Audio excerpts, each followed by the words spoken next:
말씀을 다 같이 한번 말해 봅시다. 베델을 중심으로 살아라.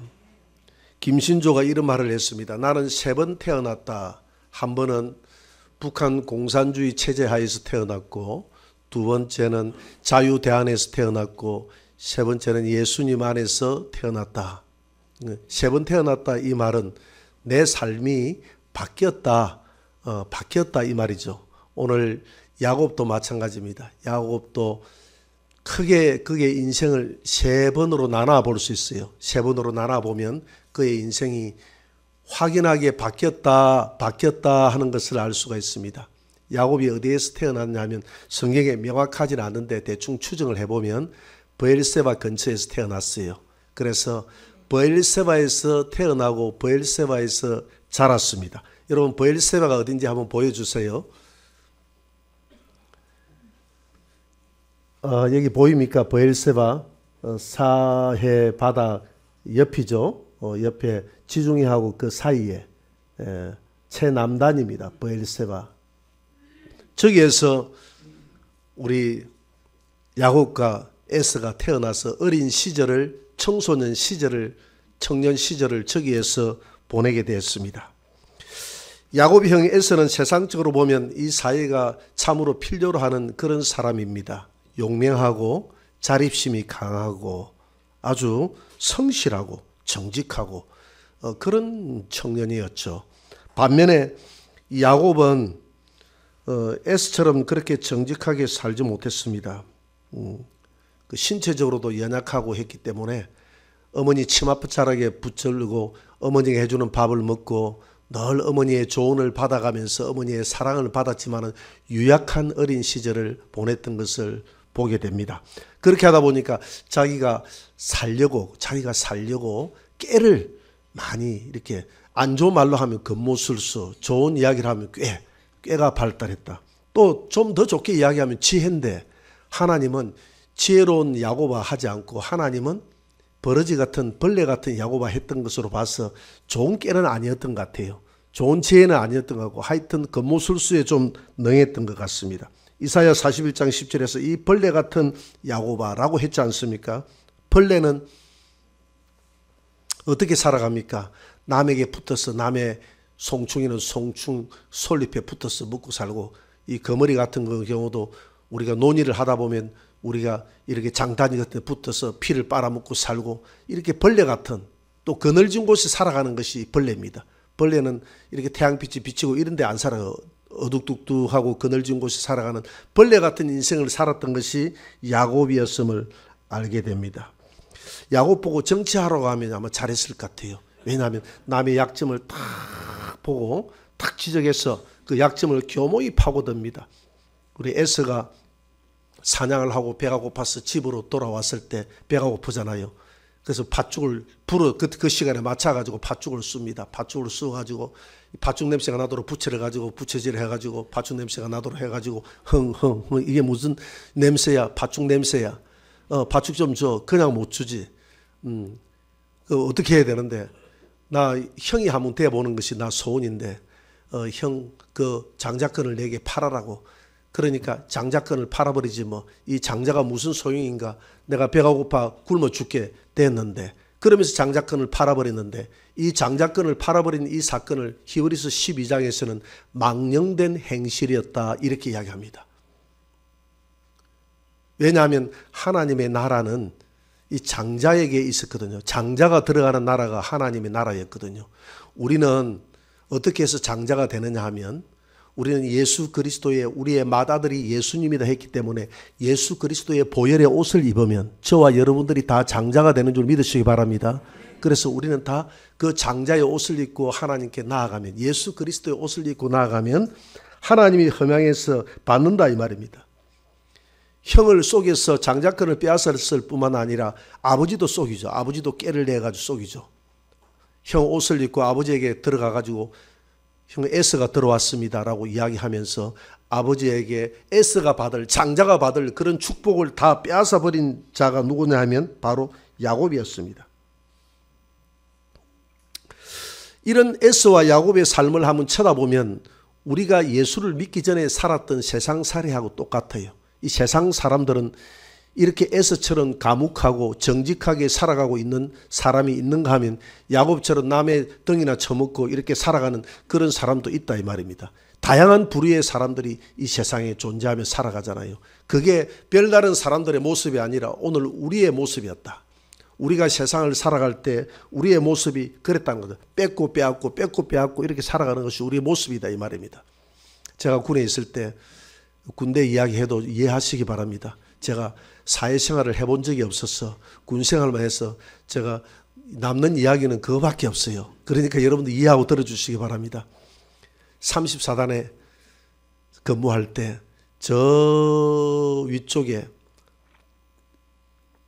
진지보수를 나갔어요. 진지보수를 나갔습니다.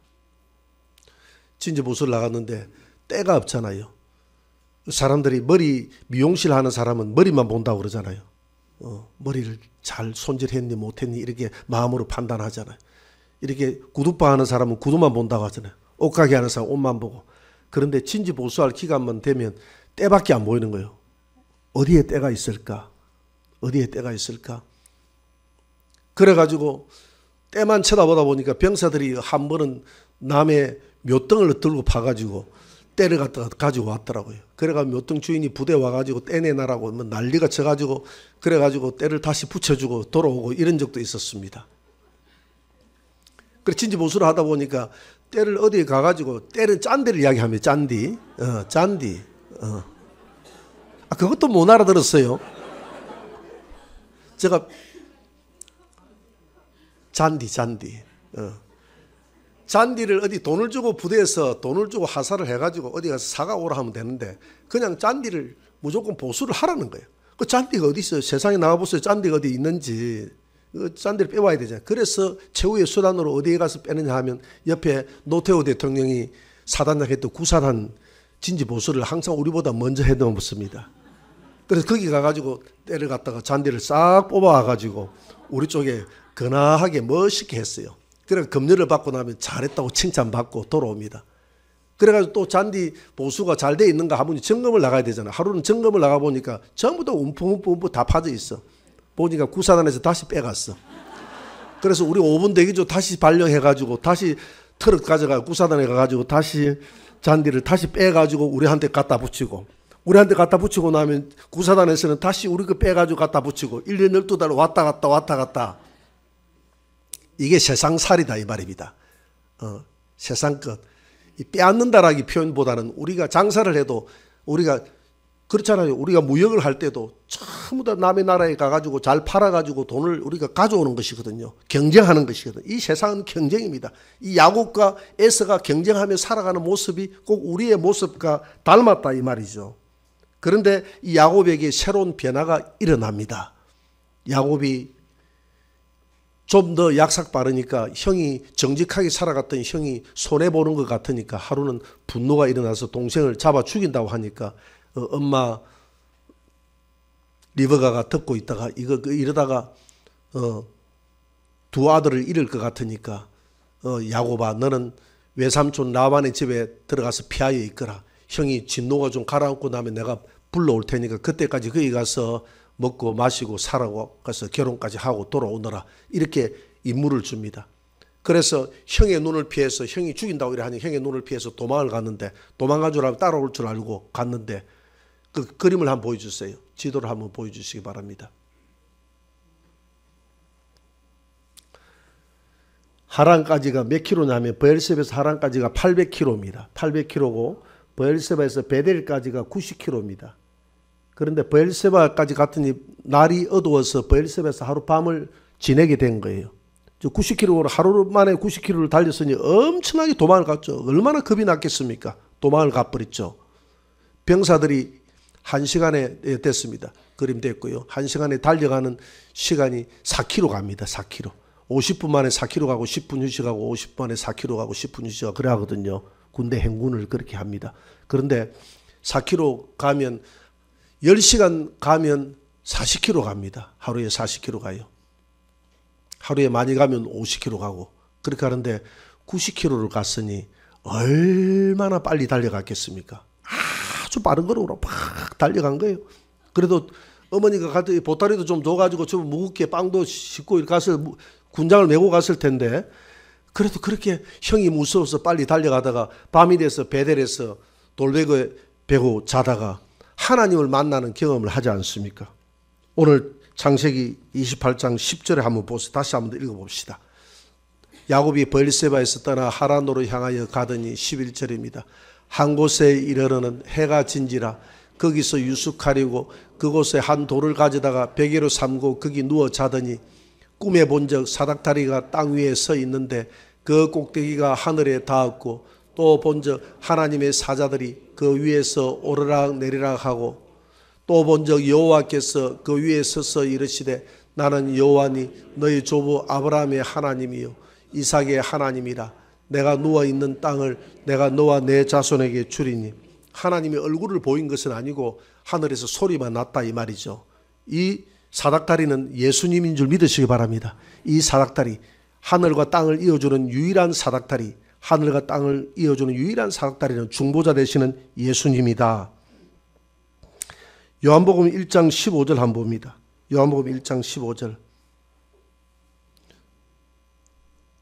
요한복음 1장 51절 한번 보죠. 51절. 15절이 아니고 51절. 다 같이 시작.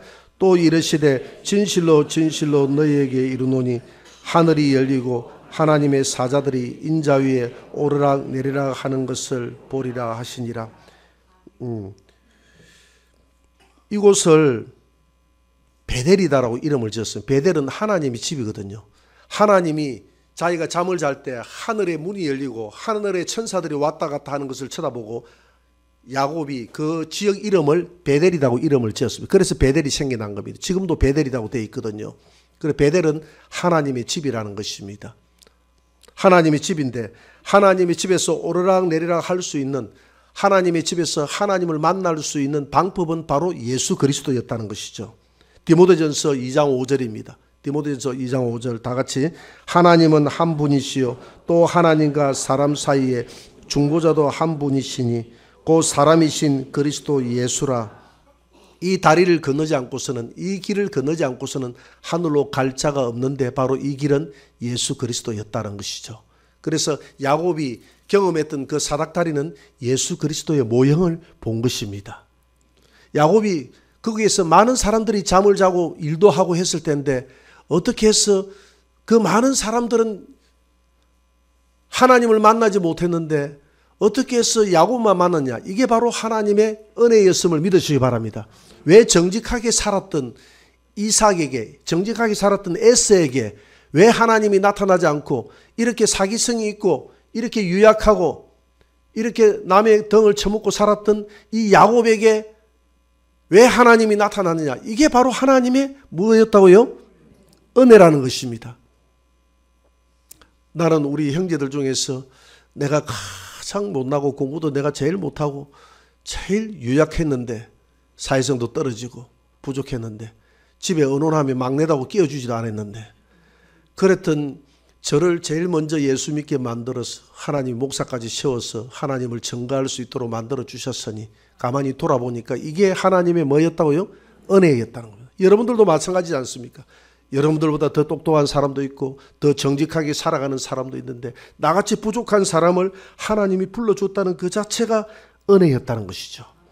지금 야곱이 예수를 알기 전에, 하나님을 알기 전에는 사기성을 가지고 자기 마음대로 살았던 야곱이 갑자기 베델에서 하나님을 만나는 놀라운 경험을 하게 됩니다. 저와 여러분들이 마찬가지입니다. 우리 마음대로 살았던, 우리 인생을 마음대로 살았던 우리가 어느 날 갑자기 이 교회를 통해서, 이 베델의 집에서, 이 하늘용강 교회로 와서 예수님을 만나는 그런 경험을 합니다. 그 경험이 오늘 베델에서 잠을 잤던 야곱에게 나타났던 하나님, 야곱에게 사닥다리가 펼쳐졌던 그 예수님, 그 예수님을 여러분들이 만나는 경험을 한다 이 말입니다. 예수님을 만나고 난 다음에 야곱이 인생이 어떻게 됐습니까? 예수님을 만나고 하나님을 만나고 난 다음에 야곱이 인생이 어떻게 됐습니까? 야곱이 인생이 확 펴졌습니까? 확 펴지지 않았습니다. 그때부터 야곱을 향한 하나님의 리모델링이 시작됩니다. 여러분, 우리가 예수님을 만나고 난 다음에 사람들이 예수 믿을 때 옛날에 과거에 예수 믿고 복 받으세요 그러잖아요. 예수 믿고 복 받으세요. 아브라함도 마찬가지입니다. 하나님이 너 복 받아라, 가나안 땅에 들어가서 복 받아라 라고 했을 때 하나님이 아브라함에게 주셨던 그 약속의 복은 영적인 복이었습니다. 네가 믿음의 조상이 된다는 것은 저 육적인 믿음의 조상이 우리의 믿는 사람들의 조상이 된다는 그런 믿음의 복이었어요. 그런데 하나님도 처음에는 복 받아라라고 하고 믿음의 복인지 육의 복인지 무슨 복인지도 모르고 그냥 왔다가 이삭이 하나님 앞에 꼬여가지고 와가지고 복 준다 하니까 왔다가 기근이 들고 그때부터 하나님의 리모델링이 아브라함으로부터 시작되지 않습니까? 아브라함의 연단을 아브라함의 그 뗏물을 다 빼내지 않습니까? 저와 여러분들이 예수님을 믿고 난 다음에 무독점 복이 뚝뚝 떨어질 것으로 생각했는데 떨어지는 것은 커녕이요. 예수 믿고 난 다음에 더 연단이 오고 환란이 오고 똑같이 예수 안 믿는 사람이나 우리나 별다른 바가 없이 살아가는 이런 모습들을 쳐다보고 때로는 회의를 느낄 때가 있습니다. 그럴 필요가 없어요. 예수를 안 믿는 사람들이 겪는 모든 세상의 환란들은 아무런 의미 없는 환란이고 의미 없는 연단이지만은 그러나 우리 예수를 믿는 우리에게는 당하는 환란과 연단이 하나님의 성화와 하나님께서 우리를 성화로 이끌어가서 하나님의 사람으로 만들어가는 하나님의 작업인 줄 믿으시기 바랍니다. 하나님의 이게 복이에요. 우리 옆에 건물을 샀습니다. 건물을 사가지고 리모델링을 잘 해놨어요. 겉으로도 잘 해놓고 안으로도 잘 해놓고 천지개벽을 해놨습니다. 너무 잘했다. 처음에 비하면 얼마나 초라합니까? 처음에 저 건물을 무너뜨려야 되느냐 말아야 되느냐 건물값을 줘야 되느냐 말아야 되느냐 이렇게 했는데 지금은 저거 누가 건물값을 안 치겠습니까? 아주 좋겠죠. 새 집인 줄 알고 사겠죠. 남차장 목사님이 전화 왔어요. 목사님 교회를 너무 멋지게 아름답게 만들어놨습니다. 그랬어요. 우리 성도들이 다 저기 붙어가지고 돈도 절반밖에 안 되도록 우리 성도들이 다 헌신해가지고 저렇게 만들었지 않습니까? 이와 같이 하나님의 손에 붙들리면 리모델링이 시작돼요. 야곱도 하나님의 손을 통해서 연단이 시작되지 않습니까? 만사 형통할 줄 알았는데 만사 형통한 것이 아니라 자기보다도 더 사기성이 센 외삼촌을 만나게 하지 않습니까? 외삼촌 라반을 만나게 하지 않습니까? 외삼촌 라반의 집에 가보니까 외삼촌에게 딸이 둘이 있는데 둘째 딸 라헬이 너무 예쁘고 사랑스러워요. 첫째 딸은 별로 사랑이 가지 않았고 둘째 딸 라헬을 너무너무 사랑했어요. 너무너무 사랑해서 연애하는 마음으로 이렇게 사랑하다 보니까 내가 딸을 줄 테니까 7년 동안 일을 해라 해가지고 열심히 머슴살이를 했습니다. 그래서 첫날 밤을 샜어요. 첫날 밤을 샜는데 창세기 29장 18절입니다. 같이 한번 읽어봅시다. 다 같이 야곱이 라헬을 더 사랑함으로 대답하되 내가 외삼촌의 작은 딸 라헬을 위하여 외삼촌에게 7년을 섬기리이다. 25절 한번 봅니다. 25절을 떼어줬어요. 다 같이 야곱이 아침에 보니 레아라 라반에게 이르되 외삼촌이 어찌하여 내게 이같이 행하셨나이까? 내가 라헬을 위하여 외삼촌을 섬기지 아니하였나이까? 외삼촌이 나를 속이시면 어찌 됨이냐이까? 첫날 밤에 레아를 넣어줘야 되는데 라헬을 넣어줘. 지금처럼 전기불이 있는 것도 아니고 아마 호롱불 좀 켜놓고 훅 불을 꺼버리고 아마 큰 딸을 넣어버릴 것 같아요. 이래가지고 아침에 일어나 보니까 레아는 울고 있고 아빠는 지금 뭐 아빠에게 지금 야곱을 항의한다고 자기 장인어른에게 막 항의하고 싸우고 있고 그러니까 어떻게 하겠는데 첫날 밤을 철었으니까 책임을 져라 이렇게 했습니다. 제가 아는 사람도 그런 사람이 있어요.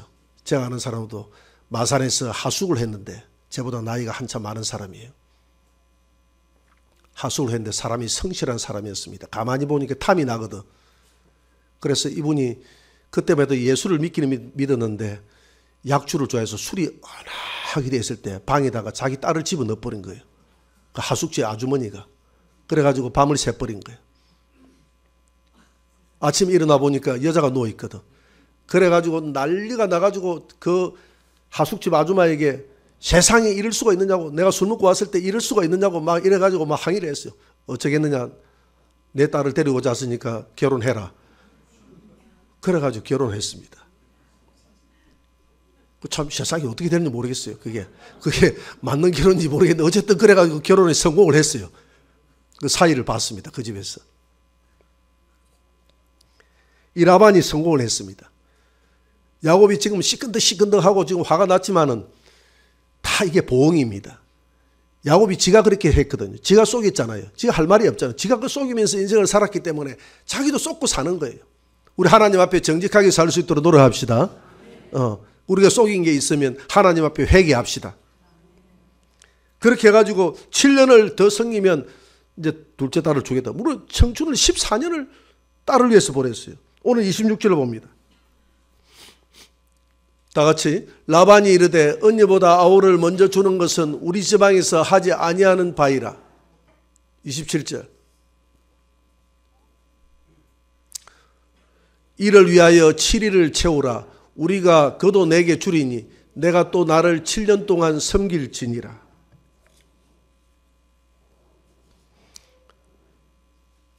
하나님이 손을 보기 시작하는 사람은 방법이 없습니다. 야곱이 베델에서 하나님을 만나고 난 다음 그의 인생이 만사형통하는 것이 아니라 만사불통하기 시작합니다. 겉으로 보기에는 만사불통한 것 같지만 하나님의 손에 붙들린 자는 결코 손해가 없어요. 왜? 그 불통도 하나님이 만드시는 하나의 과정이기 때문에 그렇습니다.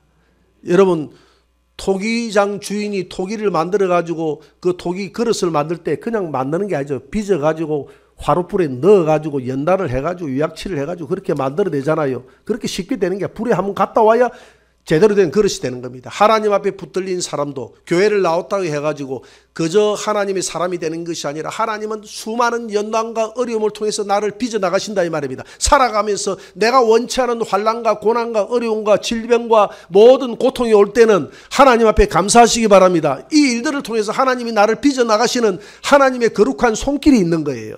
믿으시기 바랍니다. 그것을 깨닫고 믿고 순종하며 감사하며 달려가는 자는 복이 있는 줄 믿습니다. 이스라엘 백성들이 광야를 지날 때 그 40년 동안 광야를 지날 때 하나님이 연단하는 과정인 줄 알았으면 광야에서 불평할 필요가 있었을까요? 불평할 필요가 없잖아요. 원망할 필요가 없잖아요. 하나님 주시는 만나 먹고 그냥 하나님이 원하시는 대로 따라가기만 하면 되잖아요. 그러면 하나님의 사람으로 만들어지잖아요. 그런데 하나님의 뜻을 몰랐기 때문에 불평하고 살아가는 것입니다. 마찬가지입니다. 우리가 광야 같은 세상을 지날 때에 우리가 불평할 필요가 없다 이 말입니다. 어렵고 힘들어도 하나님 앞에 어차피 광야를 내가 거쳐야 될 광야라면, 거쳐야 될 이 야곱의 길이라면, 우리가 걸어가는 길이 야곱의 길이거든요. 외삼촌 라반 같은 사람을 만나서 그렇게 생활한다 이 말입니다. 저는 전도사를 마치고 교회를 개척할 때 하나님 지금부터 개척하기 전까지는 만남에 별로 축복이 없었습니다. 만남에 복이 없었어요. 잘못 사람 만나가지고 퇴직금 다 떼어버렸습니다. 그래서 사람이 아쉽더라고. 잘 만나야 되겠더라고. 하필 왜 떼이는 그 사람을 만났을까? 그 기도원에 가 만났던 사람 은혜 가운데 만났는데 기도원에 가가지고 전화번호 주고받고 은혜 가운데 만났는데 하필 나한테 사기를 치려고 마음먹었던 사람을 왜 꼭 집어가서 하나님 만나게 해주시는가? 화가 나는 거예요. 그때부터 기도를 시작했지 않습니까? 하나님 만남의 복을 달라고. 좀 사기성이 없는 사람은 만나게 해주시고 정말 내게 도와줄 수 있는 사람 만나게 해달라고. 그런데 와가지고 또 건축하는 사람 만났는데 사기를 치야지 하는 사람은 또 만난 거예요. 그것도 친한 친구에게 검증받아가지고 했던 사람인데 그게 친구 도움 받는다고 되는 게 하나님이 딱 작정하시니까 되는 게 아니더라고요. 그 사람은 사기성이 있는 게 아니라 만나는 사람마다 사이성이 있더라고요. 그래가지고 제가 우리 동서, 우리 형수님 동생이 동서인데 우리 동서가 저보다 나이가 한참 많습니다. 제가 학창시절 때 한참 청년이었죠. 그래서 형이다 하고 동생이다 하고 동영아 하면서 이렇게 잘 지냈던 형님이 마산에서 법무사를 했습니다. 그래서 제가 이거 건축을 하는 사람이 달아나버렸는데 어떻게 처리를 해야 될지 몰라가지고 찾아갔어요. 형님이 이거 어떻게 해야 됩니까? 이 건축을 해가지고 한 달 동안 보이지도 않고 전화도 안 받고 하는데 이 어떻게 해야 되겠습니까? 하니까 아이가 동영아 네가 군대만 있다가 네가 순진해서 그렇다. 네가 앞으로 사람을 대할 때는 이래 하면 안 된다. 사람을 대할 때는 내가 사기꾼하고 대화를 한다라고 생각하고 사람을 대해야 되느니라 이렇게 가르쳐주더라고요. 그래 그 다음부터 사람을 대할 때 정말 이 사람 사기꾼인가? 이렇게 생각이 들다가도 근데 들어오는 성도를 향해서 이 사기꾼이 들어왔네 이렇게 또 쳐다볼 수는 없잖아요. 그러니까 사람이 완악한 사람을 만나고 사기성이 있는 사람을 만나고 하니까 사람이 자꾸 신천지가 하도 교회에 들어와가지고 뒤집고 성도들을 빼가고 하니까 성도가 하나 들어오면 신천지 들어온 거 아닌가. 내가 아는 집사님이 그러더라고. 한 번 갔는데 성도가 자꾸 쳐다보고 뒤를 쳐다보고 하는데 여보세요 하고 불렀더니 왜 달라버리더라고. 그날 저녁에 목사님이 신천지 설교를 하는데 자기가 신천지 성도인 줄 알고 또 달라버리더라고. 오늘날 이렇게 불신이 되는 거예요. 교회 안에서도 불신이 되고 왜? 세상이 그렇다 보니까. 지금 야곱의 마음에 얼마나 불신이 쌓여가겠습니까? 자기도 사기를 쳤고 자기 외삼촌에게 사기를 당했고 했으니까 얼마나 불신이 서겠어요. 그런데 그런 외삼촌을 만난 것이 복이었다 이 말입니다. 지금 내가 생각해 보니까 내 퇴직금을 떼간 사람이 얼마나 큰 복이었는지 몰라요. 그게 복이었어요. 그분이 가는 바람에 제가 금식하면서 하나님 앞에 매달려서 기도했고 3년 동안을 그렇게 간절하게 기도로 매달렸습니다.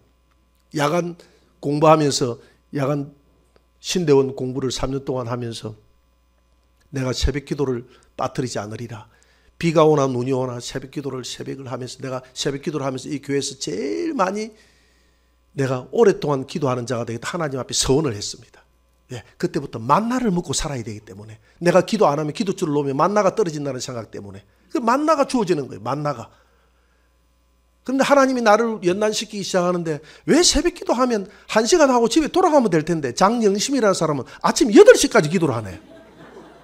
남편 밥도 안 해주는지 모르겠어요. 남편 부사관인데 남편 밥을 해줘야 되는데 남편이 아마 아침에는 밥을 갖다가 아마 안 먹고 가든지 부대 가서 먹든지 아마 요즘으로 이야기하든지 뭐 생식을 하든지 아마 그렇게 했던 것 같아요. 왜 그런 집을 만나게 해주셔가지고 그 사람만 없으면 정영심이만 없으면 새벽 5시 새벽 기도하면 6시 반 7시 되면 집에 갈 건데 8시까지 기도를 하니까 괜히 내가 하나님 앞에 내가 서원을 해가지고 기도를 하다가 뒤를 돌아보고 기도를 하다가 또 뒤를 돌아보고 어떤 데로 또 빨리 갈 때가 있어요. 할렐루야.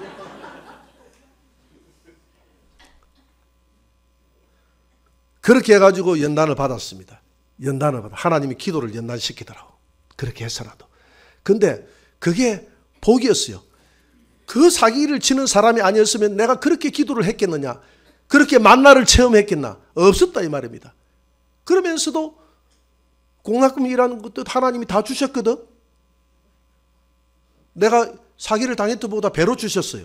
하나님이 배로 주셨어요. 배로 주셔가지고 가만 계산을 해보니까 그 돈 가지고는 학교 공부도 못해.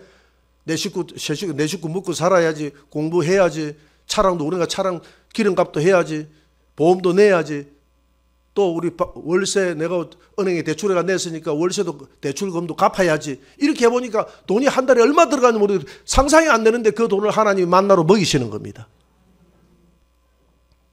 지금 야곱의 인생이 그렇지 않습니까? 그런데 하나님께서 이제 야곱에게 야곱아 내가 연단받았으니 내 아버지 집으로 돌아가라고 이야기합니다. 창세기 31장 13절입니다. 다 같이 나는 베델의 하나님이라 내가 거기서 기름을 붓고 거기서 내게 서원하였으니 지금 일어나 이곳을 떠나서 내 출생지로 돌아가라 하셨느니라. 여기서 출생지라는 것은 베델을 이야기합니다. 베델은 야곱의 출생지가 아니거든요. 근데 베델을 출생지라고 합니다. 왜? 하나님을 만난 것이 영적 출생지임을 믿으시기 바랍니다. 하나님은 여러분들의 육적 출생지를 이야기하는 것이라 네가 영적으로 거듭났던 그 베델로 돌아가라고 이야기합니다. 그림 한번 보여줄까요?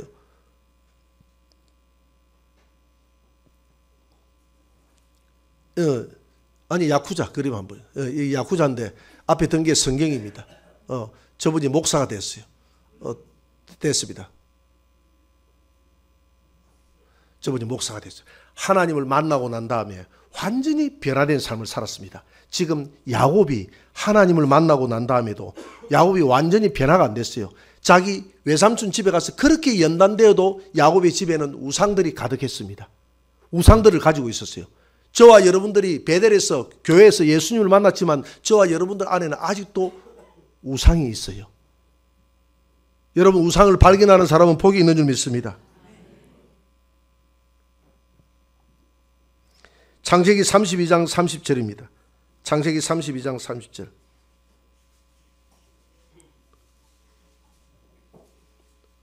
같이 한번 읽어봅시다. 그러므로 야곱이 그곳 이름을 버니엘이라 하였으니 그가 이르기를 내가 하나님과 대면하여 보았으니 내 생명이 보존되었다 하였느니라. 그림 한번 띄워주세요. 버니엘이 어딘지 한번 지도 한번 띄워주세요. 야곱이 하란에서 엘레포로 거쳐서 다메섹을 거쳐서 야복강을 거쳐서 돌아옵니다. 저기 야복강이에요. 야복강. 사해 바다와 갈릴리 바다 그 사이에 있는 게 야복강이에요. 저게 동에서 서로 흐르는 강입니다. 저기에서 하나님의 얼굴을 봅니다. 내가 하나님의 얼굴을 만났다 그랬거든요.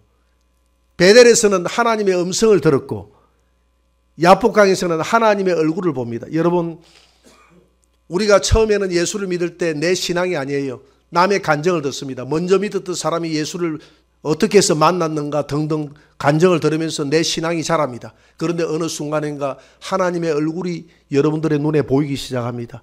하나님의 그 근심 어린 얼굴, 하나님께서 눈물 흘리는 얼굴, 하나님의 눈물이 있는 곳에 내 마음이 가야 될 줄 믿습니다. 하나님의 근심이 있는 곳에 내 근심이 가야 될 줄 믿습니다. 야곱이 그런 하나님을 만나는 것입니다. 이게 믿음의 단계예요. 야곱은 하나님의 얼굴을 보고 난 다음에 그의 믿음이 완전히 바뀝니다. 우리가 하나님의 얼굴을 만나야 됩니다. 하나님의 얼굴이 보여야 됩니다. 여러분 일을 하다가도 우리 젊은 청년들은 그러지 않습니까? 일을 하다가도 부모님의 얼굴이 보이잖아요. 부모님이 나를 위해서 돈벌이하고 그 힘들하고 나를 공부시키고 빨래해주고 밥해주고 자식 잘 되기를 바라는 부모님의 얼굴이 보이기 시작할 때 그때 뭐가 들었다고 이야기합니까? 예, 철 들었다 이야기하잖아요. 철 들었다. 하나님도 마찬가지로 우리가 예수를 믿고 난 다음에 예수를 베델에서 믿기는 믿었는데 베델에서 믿고 난 다음에도 야곱은 여전히 자기 욕망에 취해 있고 자기 뜻대로 자기 자충우돌하며 살아가는 그런 사람이 야곱이었는데 이 야복강에서 하나님의 얼굴을 보기 시작하면서부터 야곱의 인생이 바뀌기 시작합니다. 야곱 안에 있는 모든 우상들이 있음을 깨닫고 우상들을 다 버리고 살아갑니다. 창세기 35장 5절입니다. 5절입니다. 다 같이 그들이 떠났으나 하나님이 그 사면 고울들로 크게 두려워하게 하였으므로 야곱의 아들들을 죽여가는 자가 없었더라. 아멘. 야곱이 가지고 있는 이방 신상들을 다 버리고 베델로 올라가서 진짜 하나님 앞에 예배 드리려고 진짜 그동안은 가짜 예배 드리는데 왜? 우상을 가지고 예배 드렸으니까 이제 우상을 다 버리고 상수리 나무 아래 세겜에서 묻어버리고 야곱으로 올라갈 때 하나님이 그를 진정으로 만나 주었고 모든 사람들로 하여금 야곱의 가정을 보고 버들버들 떨도록 만들었다 이 말입니다. 우리가 하나님의 손에 붙들리면 하나님께서 우리 안에 모든 우상들을 다 버리고 나아가면 그것은 모든 사람들이 저와 여러분들을 보고 두려워하게 될 것이고 하나님의 영광이 드러나게 될 것이고 하나님께서는 우리가 잘못되는 것이 하나님의 뜻이 아니라 하나님께서는 연단받는 것도 하나님의 뜻이 아니라 하나님의 뜻은 오직 저와 여러분들이 하나님의 온전한 사람으로 잘 되기를 원한다 말입니다. 아브라함이 이삭을 바쳤을 때 이제야 참으로 너가 나를 경외하는 줄 알았노라. 그 다음부터는 아브라함에게 시험했다는 말이 없어요. 하나님께서 불을 시험하시는 분이 아닙니다. 시험하는 것은 시련을 주시는 것은 우리의 뗏물이 안 빠졌기 때문이에요. 우리 안에 우상이 있기 때문이에요. 우리 안에 있는 탐심의 우상 모든 우상들을 버리고 하나님의 얼굴을 보시기 바랍니다. 그래서 우리는 기도할 때 하나님의 얼굴이 보이게 하여 주옵소서. 하나님의 얼굴이 보이면서 내 안에 있는 모든 우상들이 보이게 하여 주옵소서. 그래서 우상을 버리고 모든 세상 사람들이 너를 두려워하는 자를 내가 너를 선대하는 자를 내가 선대하고 너를 핍박하는 자를 내가 핍박하는 아브라함의 축복이 저와 여러분들의 가정에 흘러 넘치기를 주의 이름으로 축원합니다.